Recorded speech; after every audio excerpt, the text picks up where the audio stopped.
onon hooreɓe jogiiɓe darnde mawde onon jogiiɓe bawɗe leñol Pulaaku ngol kaɓɓentine nde ɗo nokkure piyeddabere no waɗi fuu day cuuɗi darnade cuuɗi bawɗi wallude ɗengal ngal a janga jangina ɓiɓma min mi janga mi jangina ɓiɓɓe am tewtendu nen no faymo wona leñol Pulaaku ngol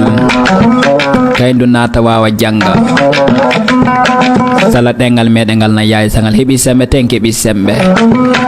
andi ten sangal saamidu fo anda en caamen kedoriki haala tan nenno bandiraɓe fulɓe teddumi hollo nokkure woterta noon paama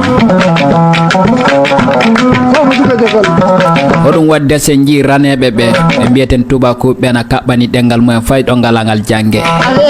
ana andi nafa gonɗo e ley muɗum wiyeteɓe anguel ɓe ko wadde sana kaɓɓani fay ɗo ngala ɗo ana jana piyaddabere no watte fa ɗengal mumen ngal jange to hoɗum milduɗa ɗum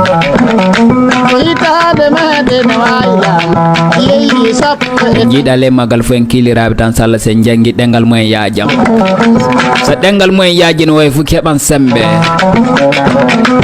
nondo ɗo yeeyi fu wa nanɗo hono yetti ko wuuro mum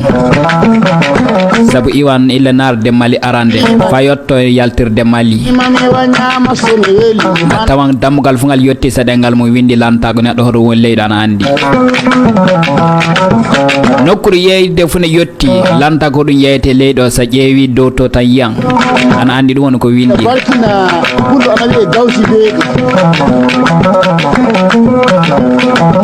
ene hakkille ana yaaka haldata fay goto ana andi ko woni yeeso muɗum yaade iwa genni muɗum wara leydi meɗen tilo iwa leydi men hoota leydi muɗum kana wani ɗo hono iwa leydi mum saabu ɗo wardi fuu gattana ɗum hakkille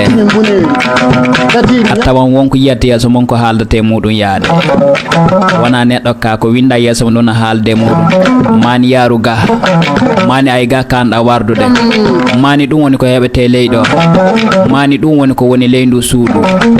mani ɗum galle manijo mani so suudu maniro kajeɗa sa seltiriɗo a rewranto a wardan gadi jottoɗa ɗum oɗo windi yeeso lanta ko neɗɗo ana tayki tan a yiya nenno ɗum wonno pamarele ley muɗum sen wona ɗum sa yi ana duñƴe ɗengal mu ngal yaaje jangge ko heewi ana e ley muɗum nenno Pulaaku gaɗinen ɗengal men ngal enen ɗo tinnare nangire ngal juuɗe ɗiɗi duñƴe ngal nabba tagno